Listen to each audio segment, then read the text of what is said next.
تین اہم نکات ذہن نشین کر لیں۔ سورہ توبہ چل رہی ہے۔ سورہ توبہ میں منافقین کی 55 صفتیں بیان ہوئی ہیں۔ اچھی طرح یاد کیجئے، پورے پارے کا خلاصہ آپ کی ذہن میں آ گیا۔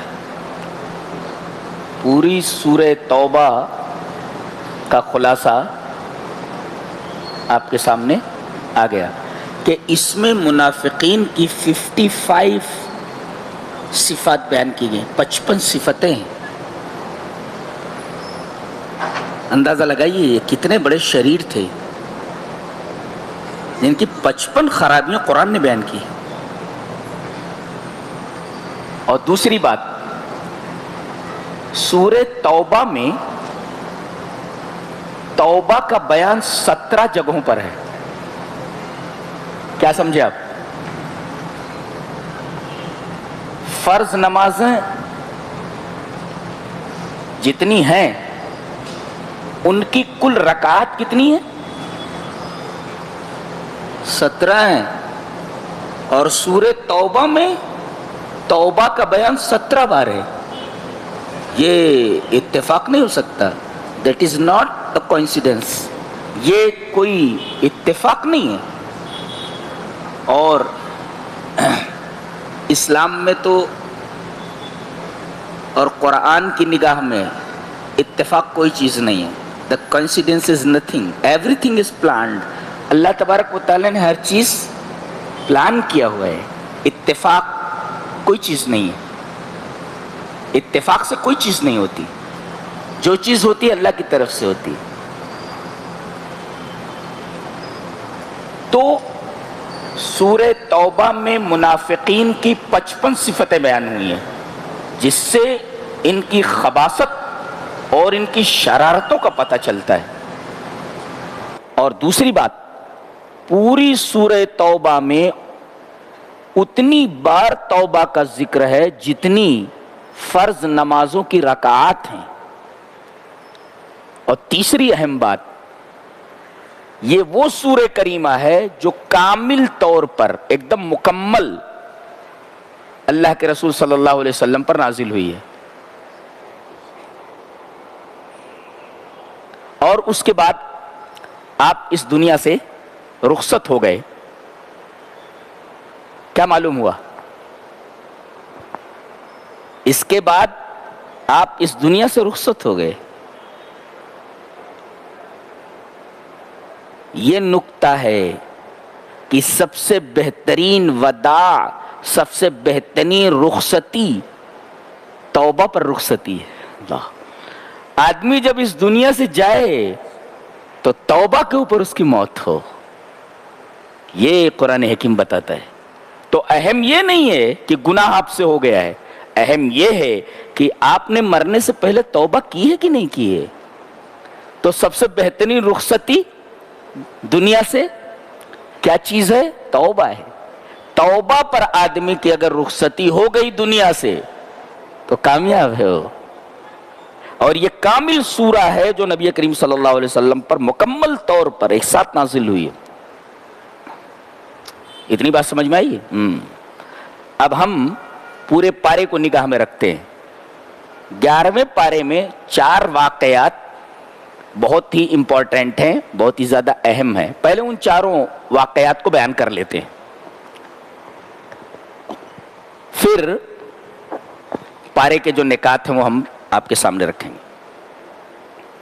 سب سے پہلا واقعہ مسجد ضرار کا ہے۔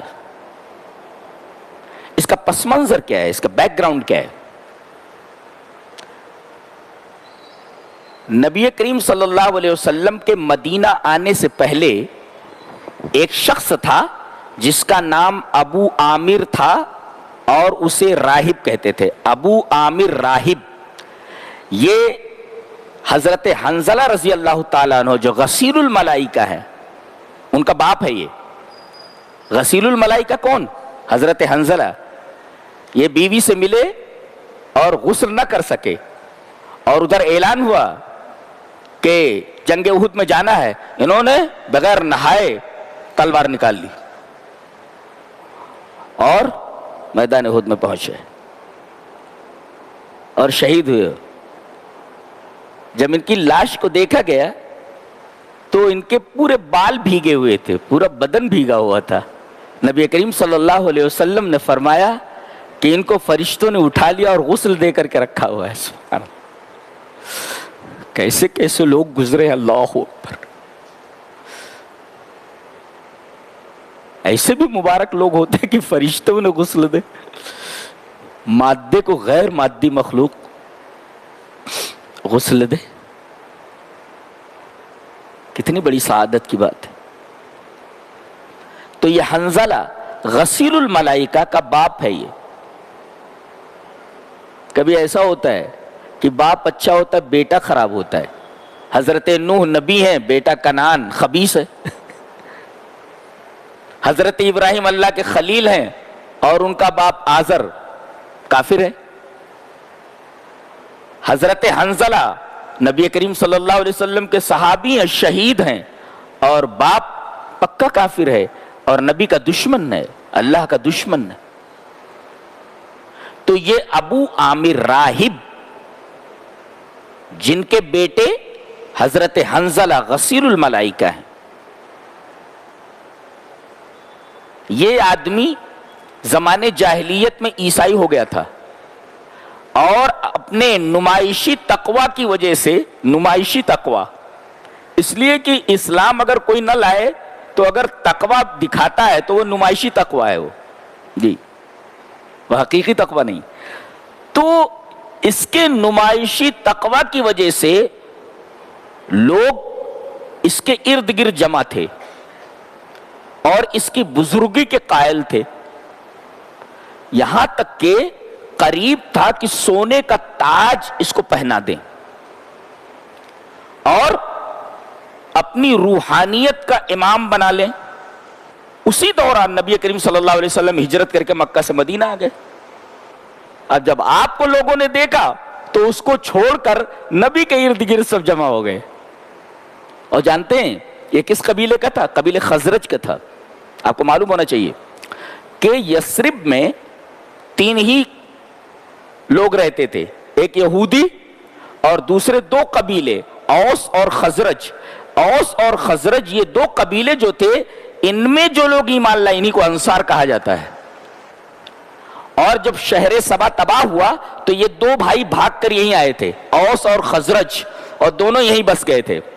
ان کی جب اولادیں بڑھیں, یہودیوں نے دیکھا کہ ان کی تعداد بڑھتی جا رہی ہے, تب انہوں نے آپس میں ان دونوں کو لڑانا شروع کیا. یہودی یہ دیکھتے ہیں کہ اگر ان کی تعداد زیادہ ہو گئی تو یہ اپنے حقوق مانگنے لگیں گے, لہذا ان کو لڑائیوں میں الجھائے رکھو. لہذا انہوں نے آخر تک نبی کریم صلی اللہ علیہ وسلم کے مدینہ آنے تک ان دونوں قبیلوں میں آپس میں لڑائی جاری رکھی اور ہتھیار دونوں کو سپلائی کیے. جی بڑی خطرناک قوم ہے یہ, بہت خطرناک قوم.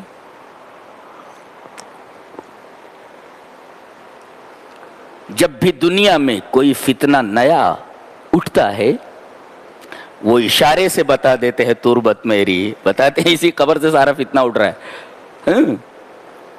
اور جلیل مانک پوری نے بہت اچھا کہا ہے, کہتا ہے دل کی بستی میں ہوس باعث فتنہ ہے جلیل, اس یہودی کو مدینے سے نکالا جائے.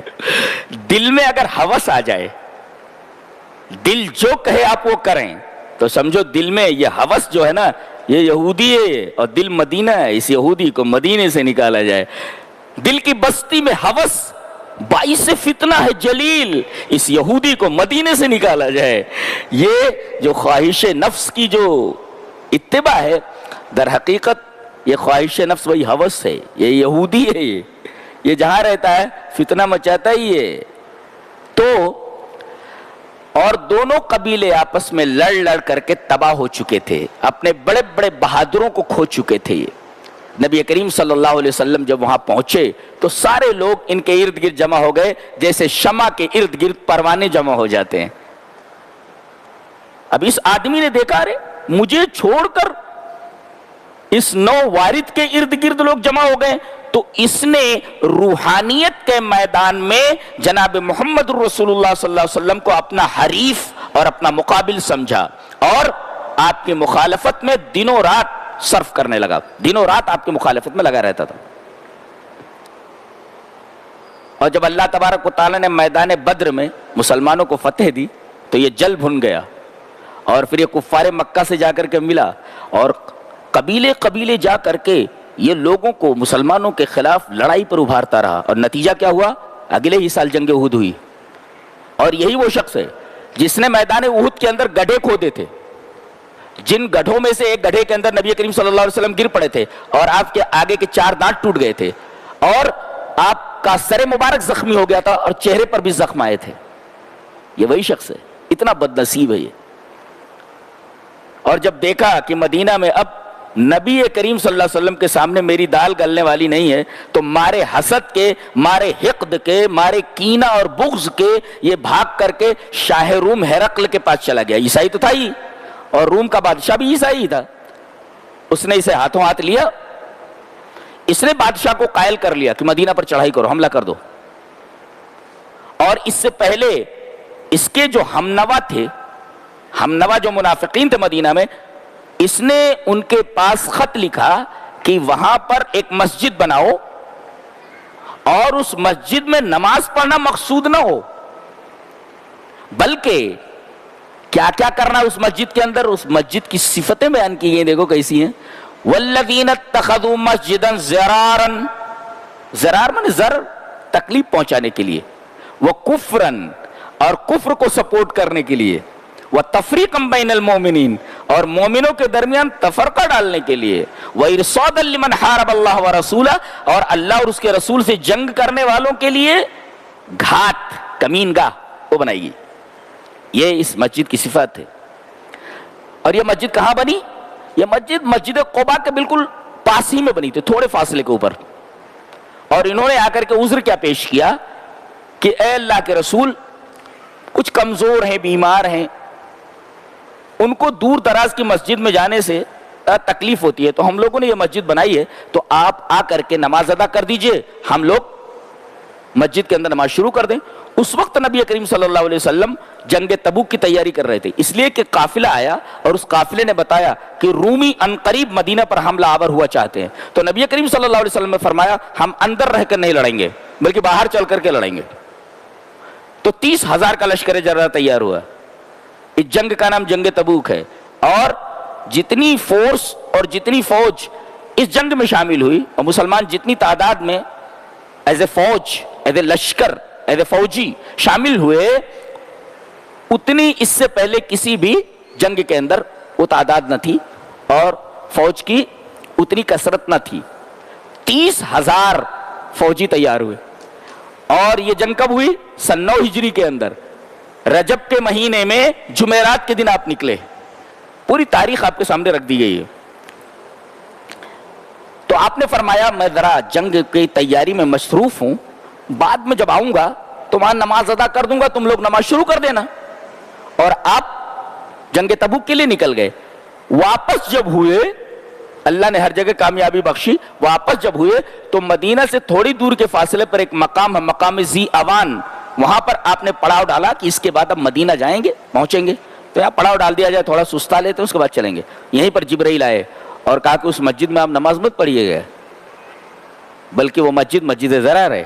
نبی کریم صلی اللہ علیہ وسلم نے بالکل تاخیر نہیں کی. حضرت مالک ابن دخشم ایک صحابی ہیں اور حضرت امان ابن یزید، ان کے بھائی عامر ابن عدی، ان 3-4 آدمیوں کو بھیجا، کہا جا کر کے اس مسجد کو گرا دو، جلا دو. انہوں صحابیوں نے پہنچ کر کے اس مسجد کو آگ لگا دی. یہ اس مسجد ضرار کا پس منظر ہے جو آپ کے سامنے پیش کیا گیا. یہ آیت کریمہ ہے. والذین اتخذوا مسجدا ضرارا وکفرا وتفریقا بین المؤمنین وارصادا لمن حارب اللہ ورسولہ من قبل. اور کیا بولتے تھے؟ وَلَيَحْلِفُنَّ إِنْ أَرَدْنَا إِلَّا الْحُسْنَى. قسم کھانا ان کی فطرت ثانیہ تھی. یہ کوئی بات بغیر قسم کے بولتے ہی نہیں تھے. وہ قسم کھا کر یہ بولتے تھے کہ اللہ کے رسول ہم نے خیر کا ارادہ کیا ہے، اچھائی کا ارادہ کیا ہے اس مسجد سے، جبکہ قرآن کہتا ہے کہ اچھائی کا نہیں، نہ برائی کا ارادہ کیا ہوا ہے. یہ برائی پر قسم کھاتے تھے اچھائی کی. اللہ وَلَيَحْلِفُنَّ إِنْ أَرَدْنَا إِلَّا الْحُسْنَى. ہم نے اس سے اچھی چیز کا ارادہ کیا ہے. ہمارا مقصد نماز پڑھنا ہے، جبکہ نماز پڑھنا مقصد نہیں تھا، قرآن حکیم نے وہ مقصد بیان کر دیا۔ اب ظاہر ہے کہ ایک مسجد جس کی بنیاد تقوی کے اوپر نہیں رکھی گئی، تو مقابل میں مسجد کا ذکر ہونا چاہیے نا جس کی بنیاد تقوی کے اوپر رکھی گئی ہو۔ تو اللہ تبارک و تعالی نے مان بات مسجد زرار کے تذکرے کے بعد فوراً مسجد تقوی کا ذکر فرمایا لا تقم فی ابدا، اس مسجد میں آپ کبھی نماز مت پڑھیے گا۔ لمسجد اسس علی التقوی من اول یوم احق ان تقوم فی، جس مسجد کی بنیاد پہلے ہی دن سے تقوی کے اوپر رکھی گئی ہے اس کے اندر آپ نماز پڑھیں، یعنی مسجد قباء یہ سب سے پہلی مسجد ہے جس کی بنیاد آپ نے رکھی ہے، اور اس سے مراد مسجد نبوی بھی ہو سکتی ہے۔ اور فرمایا یہ مسجد قباء جو آپ نے بنائی ہے جس کے اندر 2 رکعت نماز ایک عمرے کے برابر ہے،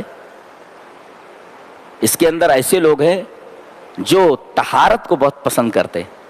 پہلے پانی اتنا کہاں ملتا تھا، لوگ ڈھیلے سے بڑا استنجا چھوٹا استنجا دونوں صاف کر لیا کرتے تھے، پانی کہاں ملتا تھا اتنا، پتھر ہی سے صاف کر لیا کرتے تھے۔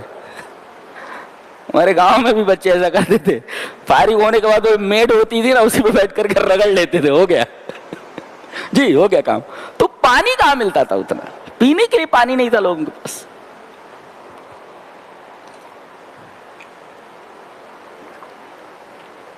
تو یہ ڈھیلا بھی لیتے تھے اور پانی بھی لیتے تھے، اور فرمایا کہ اس مسجد میں آپ کھڑے ہوں، اس مسجد میں آپ نماز پڑھیں۔ واللہ یحب المطہرین، اللہ بہت زیادہ طہارت کرنے والوں کو بہت پسند کرتا ہے۔ جتنی پاکی آپ پسند کریں گے اتنا ہی اللہ تبارک تعالیٰ آپ سے محبت کرے گا۔ 5 وقت تو آپ وضو بناتے ہی ہیں، تو ویسے بھی اللہ آپ سے محبت کرتا ہے، بہت بڑی بات ہے پاکی اختیار کرنا۔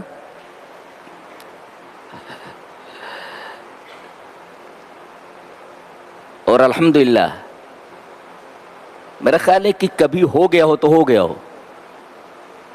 14-15 سال سے جب بھی میں قرآن کی تفسیر کے لیے بیٹھا ہوں بغیر نہائے نہیں بیٹھا ہوں، وضو نہیں غسل کرنے کے بعد بیٹھتا ہوں۔ آج 11 دن ہو گئے بغیر نہائے کبھی نہیں بیٹھا ہوں، یا نہا کر آتا ہوں تو بیٹھتا ہوں۔ جی قرآن حکیم کی برکتوں سے اگر آپ کو فائدہ اٹھانا ہے تو آپ کو طہارت کا بڑا خیال رکھنا ہے۔ اللہ تبارک و تعالی نے یہ مطہرین کی تعریف فرمائی ہے اور کہا کہ میں مطہرین سے محبت کرتا ہوں۔ کسی نے بہت اچھا تبصرہ کیا ہے کہ یہ مسجد کا تذکرہ ہے اور طہارت کا تذکرہ ہے۔ اذا اردت ان تطہر قلبک فاکثر الجلوس فی المسجد، اگر تم اپنے دل کو پاک کرنا چاہتے ہو، بدن کو پاک کرنا چاہتے ہو تب تو غسل کرو اور وضو بناؤ، لیکن اگر دل کو پاک کرنا چاہتے ہو دل کو تو فاکثر الجلوس فی المسجد، زیادہ سے زیادہ مسجد میں بیٹھو۔ اللہ اکبر۔ تو بدن کو طاہر کرنا ہے تو وضو بناؤ اور غسل کرو، اور اگر دل کو پاک کرنا ہے تو زیادہ سے زیادہ مسجد میں بیٹھو۔ فاکثر الجلوس فی المسجد، اس لیے کہ مسجد کے ساتھ طہارت کا ذکر ہے۔ دیکھو لمسجد اسس علی التقوی، اور اس کے بعد فرمایا گیا واللہ یحب المطہرین۔ آیت کریمہ مطہرین پر ختم ہو رہی ہے۔ تو یہ واقعہ ہوا۔ اچھا اب دوسرا واقعہ جو بہت اہم ہے، بہت غور سے سنیں، اس کو بار بار سنیں، بہت اہم پارہ ہے یہ۔ دوسرا واقعہ جس کا پس منظر اس سورہ کریمہ کا نام ہے، اس سورہ کریمہ کا نام توبہ ہے۔ اصل میں 17 مرتبہ تو توبہ کا ذکر ہے ہی، لیکن 3 آدمی ایسے ہیں جنہوں نے خاص توبہ کی ہے۔ اس کا بیک گراؤنڈ کیا ہے؟ چلیے آیت کریمہ کا پہلا جز پڑھ لیتے ہیں۔ وَعَلَى الثَّلَاثَةِ الَّذِينَ خُلِّفُوا، اور وہ 3 لوگ جن کا معاملہ مؤخر کر دیا گیا، ملتوی کر دیا گیا، پوسٹ پون کر دیا گیا۔ یہ ان کا معاملہ پوسٹ پون کر دیا گیا، کیا مطلب؟ پس منظر دیکھتے ہیں اس کا۔ قرآن حکیم اجمال سے بحث کرتا ہے، تفصیل کو آدمی کو اوپر ڈال دیتا ہے، تفصیل تم خود کر لو۔ یہ 3 آدمی کون تھے؟ ثلاثہ میں 3، یہ 3 لوگ کون تھے؟ در حقیقت 3 صحابی تھے یہ، حضرت کعب ابن مالک، حضرت مرارہ ابن ربی اور حضرت ہلال ابن امیہ، یہ 3 لوگ تھے۔ جنگ تبوک کے لیے جب نفیر عام ہوا کہ بھئی سب کو، جتنے بھی نوجوان ہیں، جتنے بھی لوگ ہیں جو لڑ سکتے ہیں، سارے کے سارے لوگ اس لشکر میں چلیں. ان تینوں لوگوں کے پاس گھوڑے تھے. انہوں نے کہا ارے پیدل چل رہے ہیں لوگ، اگلے پڑاؤ پر ہم لوگ یہاں گھوڑے سے جائیں گے، ان کا ساتھ پکڑ لیں گے. پھر وہ اور آگے نکل گئے اور آگے نکل گئے، یہاں تک کہ یہ لوگ آج کل کرتے کرتے جا ہی نہیں سکے، اس لشکر میں شریک ہی نہیں ہو سکے. اور یہ نفاق کی بنا پر نہیں بلکہ تساہل کی بنا پر ہوا، سستی کی بنا پر ہوا. اور جب نبی کریم صلی اللہ علیہ وسلم لوٹے تو جو منافقین تھے انہوں نے آ کر اپنے آزار پیش کیے، ایکسکیوزز پیش کیے، ہم اس وجہ سے نہیں جا سکے، اللہ کے رسول ہم اس وجہ سے نہیں جا سکے. آپ نے ان کا عذر قبول کر لیا. ان لوگوں نے کوئی عذر نبی کریم صلی اللہ علیہ وسلم کے سامنے پیش نہیں کیا، بلکہ نبی کریم صلی اللہ علیہ وسلم کی خدمت میں حاضر ہو کر کے اپنی غلطی کا اعتراف کیا کہ اللہ کے رسول ہم کوئی عذر نہیں پیش کر رہے ہیں، اس جنگ میں شریک نہ ہونے کی ایک ہی وجہ ہے ہماری سستی، ہماری کاہلی. نبی کریم صلی اللہ علیہ وسلم نے ان کا معاملہ مؤخر کر دیا، پوسٹ پون کر دیا. کہا کہ میں کوئی فیصلہ نہیں کر سکتا، تم تینوں کا فیصلہ میں اللہ کے اوپر ڈالتا ہوں. جب تک تمہارے بارے میں آسمان سے کوئی فیصلہ نہیں آتا تب تک میں تمہارے بارے میں کوئی فیصلہ نہیں کروں گا. یہ ہے ان کا معاملہ پوسٹ پون کر دیا گیا، پوسٹ پونڈ ہو گیا، یعنی اللہ پر ڈال دیا گیا کہ اللہ جو کوئی فیصلہ کرے گا وہی فیصلہ تم لوگوں کو ماننا ہوگا. 50 دن کے بعد ان کی توبہ قبول ہوئی ہے. اور نبی کریم صلی اللہ علیہ وسلم نے پہلے ہی دن سے حکم دے دیا کہ کوئی آدمی ان سے بات نہ کرے. تمام صحابہ کرام کو یہ حکم دے دیا گیا کہ کوئی آدمی ان تینوں میں سے کسی کے ساتھ کوئی تعلق نہ رکھے، اور تعلق تو چھوڑو، ان سے کوئی بات بھی نہ کرے. کہتے ہیں کہ ہمارے اوپر زمین باوجود کی کشادہ تھی تنگ ہو گئی. وَظَنُّوا أَلَّا مَلْجَأَ مِنَ اللَّهِ إِلَّا إِلَيْهِ، اور ان لوگوں نے یقین کر لیا کہ اب اللہ کے علاوہ کوئی پناہ گاہ نہیں ہے. اللہ اکبر.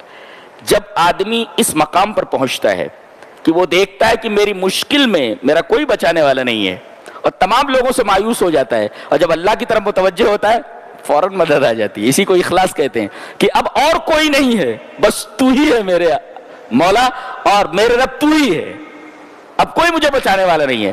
جب تمام چیزوں سے مایوس ہو جاتا ہے کہ یہ چیزیں میری مدد نہیں کر سکتی، اور یقین کر لیتا کہ اب صرف اللہ ہی ملجا و ماوا ہے میرا، وہی پناہ گاہ ہے، پھر اللہ کی مدد آ جاتی ہے. 50 دن کے بعد ان کی توبہ قبول ہوئی. پہلے ہی دن سے کہہ دیا گیا ان سے کوئی تعلق نہ رکھے، ان سے کوئی بات چیت نہ کرے، اور 40 دن کے بعد کہہ دیا گیا کہ تم لوگ اپنی بیویوں سے دور رہو. ان کی بیویوں سے کہہ دیا گیا کہ اپنے اپنے میکے چلی جاؤ، یہاں نہیں رہنا ان کے ساتھ. اللہ، بیویوں سے تھوڑا بات چیت کر لیا کرتے تھے، یہ بیویاں بھی چلی گئیں، تو کیا حال ہوا ہوگا ان کا. اللہ اکبر. اور 50 دن اس کے بعد اللہ تبارک تعالیٰ نے ان کی توبہ قبول فرمائی. یہاں دیکھیے 2 مرتبہ توبہ کا ذکر ہے. اللہ، کیا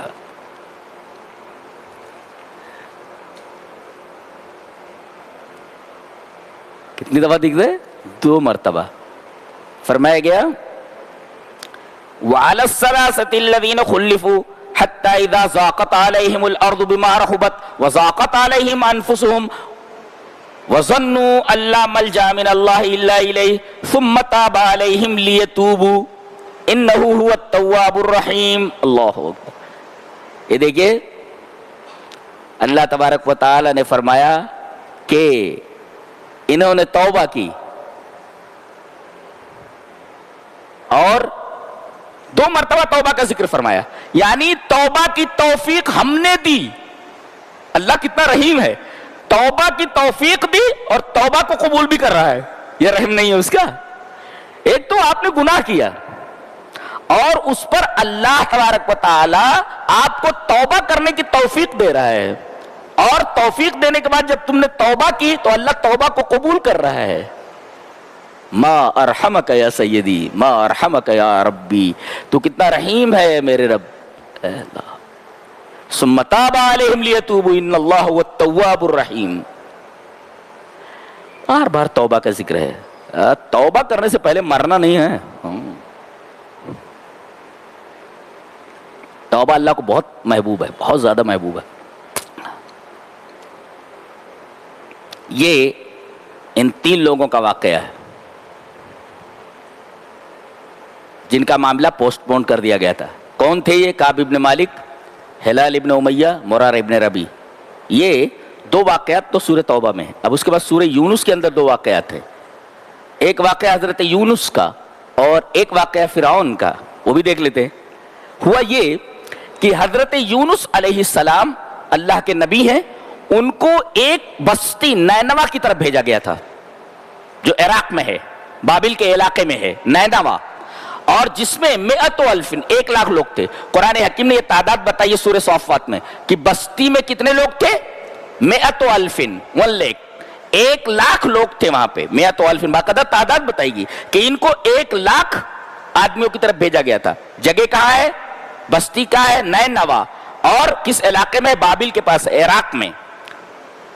انہوں نے جب لوگوں کے سامنے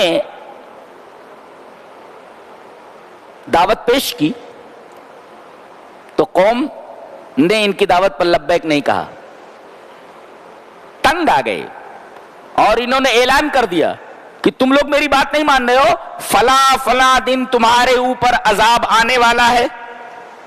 اور غصے کے مارے بستی سے نکل گئے. دیکھو غلطی دونوں سے ہو رہی ہے. ایک غلطی تو قوم سے ہوئی کہ انہوں نے نبی کی بات نہیں مانی، اور ایک غلطی اس نبی سے ہو رہی ہے کہ بغیر اللہ کی اجازت کے یہ بستی چھوڑ رہے ہیں. غلطی دونوں سے ہو رہی ہے. اور عجیب بات تو یہ ہے کہ دونوں نے توبہ کی بعد میں. اب جب چلے گئے اس دوران جیسا کہ انہوں نے کہا تھا عذاب آ گیا. بالکل عذاب کا بادل امٹ کر ان کے سروں کے اوپر آ گیا. فوراً انہوں نے رجوع کیا اللہ کی طرف اور اپنی عورتوں، اپنے بچوں، یہاں تک کہ اپنے جانوروں کو لے کر کے ایک میدان میں جمع ہو گئے اور انتہائی عاجزی، تضرع سے اللہ تبارک و تعالی سے معافی مانگی، توبہ کی، اور اللہ تبارک و تعالی نے ان کی توبہ قبول فرمائی اور عذاب کو ہٹا لیا. حضرت یونس مسافروں سے پوچھا کرتے تھے عذاب آیا کہ نہیں آیا، عذاب آیا کہ نہیں آیا. پتہ چلا کہ عذاب آیا تھا مگر ہٹ گیا. اب کہنے لگے کہ جس قوم نے میری تکذیب کی تھی، مجھے جھٹلایا تھا، اب اس قوم میں جانا نہیں چاہتا. پھر ایک ندی پار کرنا تھا، ایک دریا پار کرنا تھا. کشتی میں بیٹھے. اب اس کے بعد کشتی جب ڈاواڈول ہونے لگی تو ان کو اٹھا کر کے ندی میں ڈال دیا گیا، دریا میں ڈال دیا گیا. ایک مچھلی آئی اور مچھلی نے ان کو نگل لیا. دیکھو سزا ملی ان کو. وہاں تو عذاب ہٹ گیا، ان کو سزا دی جا رہی ہے کہ بغیر میری اجازت کے بستی چھوڑا تم نے کیسے. اس کا مطلب یہ ہے کہ غلطی کسی سے بھی ہو، نبی سے بھی ہو، صحابی سے بھی ہو، غلطی معاف نہیں کی جاتی. غلطی کا اپنا ایک اثر ہوتا ہے. جیسے آدمی زہر کھا لے تو کوئی بھی کھا لے، مولوی کھا لے تب بھی مر جائے گا، ولی کھا لے تب بھی مر جائے گا، ایک جاہل کھا لے تب بھی مر جائے گا، عالم کھا لے تب بھی مر جائے گا. اس کا ایک اثر ہوتا ہے نا. تو گناہ کا اپنا ایک اثر ہوتا ہے. ان کو جب دریا میں ڈال دیا گیا، بڑی مچھلی آئی اور اس نے نگل لیا ان کا. کہنے لگے جب یہ مچھلی کے پیٹ میں پہنچے، کئی تاریکیاں ہیں. ایک تو مچھلی کے پیٹ کی تاریکی ہے اور دوسرے دریا کی تاریکی ہے، پھر تہ بتہ جو پانی کا لیول ہے اس کی تاریکیاں ہیں. ان تاریکیوں کے اندر فنادا فی الظلمات اللہ الہ الا انت سبحانک انی کنت من الظالمین. بہت جاندار دعا ہے یہ. آدمی اس کو مصیبت میں اپلائی کر کے دیکھے. فنادا فی الظلمات، تاریکیوں میں، چاروں طرف تو تاریکی ہی ہے، ایک تاریکی نہیں ظلمات ہے. اب پکارا، اللہ تبارک و تعالی نے ان کی دعا کو قبول. فاستجبنا لہ، ہم نے ان کی دعا قبول کی اور کہا کہ یہ دعا صرف انہی کے لیے نہیں ہے قبول کرنے کے لیے، جو بندہ بھی اس کے ذریعے دعا مانگے گا. وہ کذالک ننجی المؤمنین، قیامت تک ہم مومنوں کو نجات دیتے رہیں گے اگر یہ دعا کرتا ہے تو. یہ صرف حضرت یونس کے لیے خاص نہیں ہے. اللہ کا کوئی بھی بندہ، میرا کوئی بھی بندہ اگر پریشانی میں ہے اور حضرت یونس علیہ السلام کی اس دعا کے وسیلے سے کوئی بات مجھ سے کہتا ہے، کوئی چیز مانگتا ہے، کسی مشکل کے دور کرنے کی ہم سے طلب کرتا ہے، تو ہم اس کی مشکل دور کر دیتے ہیں. اللہ نے کیسے ان کو مچھلی کے پیٹ میں رکھا، حیرت کی بات ہے. مچھلی کے پیٹ کی خصوصیت جانتے ہیں آپ؟ میں نے پڑھا ہے، آپ وہ انٹرنیٹ پہ دیکھیں، اتنی گرمی ہوتی ہے اس کے پیٹ میں کہ لوہا پگھل جاتا ہے. جی جی جی، اتنی گرمی ہوتی ہے. آپ نیٹ پہ مار کے دیکھیے اس کے پیٹ کی جو گرمی ہوتی ہے کتنی لیول کی ہوتی ہے، نہائی لیول کی ہوتی ہے. لوہا پگھل جاتا، الحدید، حدید پگھل جاتا، لوہا پگھل جاتا ہے. بتائیے مچھلی کے جس پیٹ کے اندر لوہا پگھل جائے، اللہ تبارک و تعالیٰ نے ان کو اس جگہ محفوظ رکھا. کیا مطلب؟ اگر آدمی اللہ سے توبہ کر لے تو اللہ تبارک و تعالیٰ کہیں آپ پگھلنے والے ہوں تو اس پگھلنے والی جگہ سے بھی آپ کو نجات دے دے گا. تو کائے کو ڈر رہے ہیں ہم؟ یہ مخالف ہے، وہ مخالف ہے، یہ پارٹی یہ کر دے گی، وہ پارٹی وہ کر دے گی. اللہ پر یقین نہیں ہے؟ بالکل اللہ پر یقین ہے. کیا لا الہ الا انت سبحانک انی کنت من الظالمین. اللہ ایسی جگہ سے اگر یونس کو نجات دے سکتا ہے جہاں پر لوہا پگھل جائے کتنا فارن ہائٹ ہوگا یہ تو اللہ. تو یہ ہے حضرت یونس علیہ السلام کا واقعہ. اور پھر بعد میں اللہ تبارک و تعالیٰ نے مچھلی کو حکم دیا کہ ان کو باہر ساحل پر اگل دے. اگل دیا، بالکل ٹھیک ٹھاک ہیں. مچھلیاں، سمندر کی تاریکیاں، پہاڑ، ذرات، سب اس کے قبضے قدرت میں ہے. کتنا پاورفل ہے نہیں؟ کتنا پاورفل ہے وہ. مچھلیوں پر اس کا حکم ہے، سمندروں پر اس کا حکم ہے، ہواؤں پر اس کا حکم ہے. تمام چیزیں تو اس کی مخلوق ہیں، سب کے اوپر اس کا حکم چلتا ہے. کائنات کی تدبیر اس کے ہاتھ میں ہے. سچ مچ ہم نے اللہ تبارک و تعالیٰ کا پاور نہیں سمجھا ہے، اس کی طاقت نہیں سمجھی ہے. اسی وجہ سے ہم اللہ کو چھوڑ کر کے دوسرے آستانوں پر جا کر کے اپنا سر پھوڑتے ہیں. وہ کیا دے گا؟ وہ تو خود مر گیا. جس کے ہاتھ میں اپنی موت نہ ہو، جو اپنے آپ کو نہ بچا سکے، وہ آپ کو کیا دے سکتا ہے؟ لیکن وہاں شیطان لے جاتا ہے. سب کچھ ملتا ہے بولے یہاں پہ سب کچھ ملتا بولتا.